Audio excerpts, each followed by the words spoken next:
Hello, আসসালামু আলাইকুম রহমতুল্লাহি ওবারাকাতু।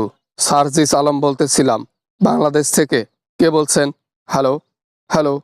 বিয়ের সময় আবার কে ফোন করলো বিদেশ থেকে? ওয়ালাইকুম আসসালাম রহমতুল্লাহি বারাকাতু। সার্জিস, তুমি তো বিয়ে করলা, সেটাও অবৈধ টাকা দিয়ে।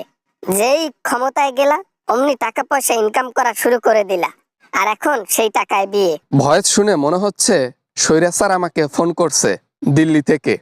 তা যাই হোক, সৈরা স্যারের ভালো লাগবে না এটা স্বাভাবিক। বিয়ে ফরজ কাজ, তাই করে ফেলছি। অবৈধ টাকা দিয়ে না, অনুষ্ঠান করতে পারি নাই বলে মসজিদে বিয়েটা কমপ্লিট করছি। 2 নাম্বারই কাজ করার মনে থাকলে, তুমি ক্ষমতায় থাকলে তখনই 2 নাম্বারই কাজ করতে পারতাম।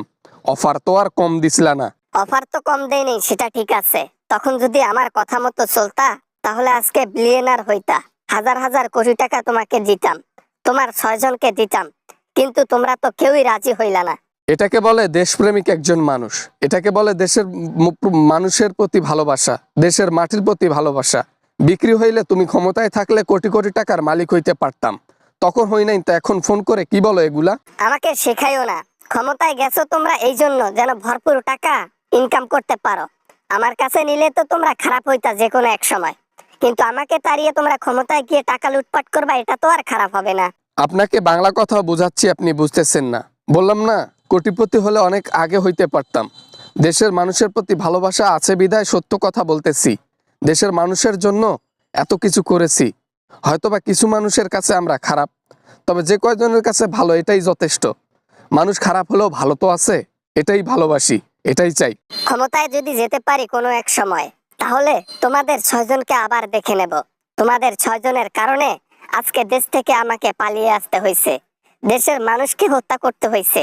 সবকিছুর প্রতিশোধ নেব। সেটা তো এই জন্মে সম্ভব না।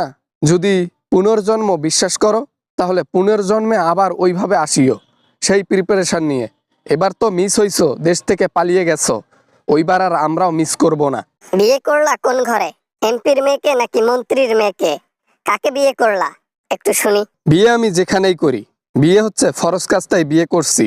আপনাকে এত মাথা ব্যথা দেখাইতে হবে না। আপনি কেন ফোন করছেন? 17 বছর মানুষকে জ্বালিয়ে পুড়িয়ে দেশটাকে ধ্বংস করেও কি আপনি শান্তি পান নাই? না না না না না, আমি এখনো শান্তি পাই নাই। দেশের মানুষ শান্তিতে থাকবে এটা আমি কখনোই চাই না। দেশের মানুষকে লুটপাট করতে শিখেছি, দেশের মানুষ শান্তিতে থাকতে নয়। এই জন্য দেশ থেকে বাইরে চলে গিয়ে অন্যের খাট গরম করতেছেন, হ্যাঁ, আর বড় বড় কথা বলতেছেন।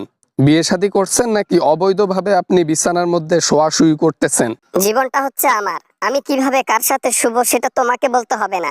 আমার জীবন আমি যেমনে চালাই চালাই।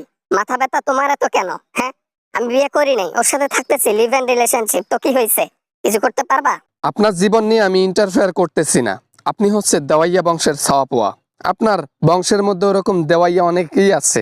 যাক, এসব বলে আপনাকে আর বারবার ছোট করতে চাই না। ফোন রেখে অন্য কাজ করেন, ডিস্টার্ব করবেন না। অপমানের এই প্রতিশোধ আমি একদিন নিব, যদি বেঁচে থাকি। ইন্ডিয়া থেকে এমন পাওয়ার নিয়ে যাব, এই পাওয়ারে বাংলাদেশের লোকও সিধা হয়ে যাবে, আর তোমাদের তো খুঁজেই পাওয়া যাবে না।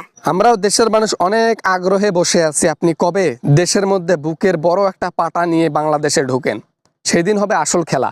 হাত ফসকে আর সেদিন বেরিয়ে যেতে পারবেন না। স্মৃতিসৌধই লটকা হবে। রাখলাম।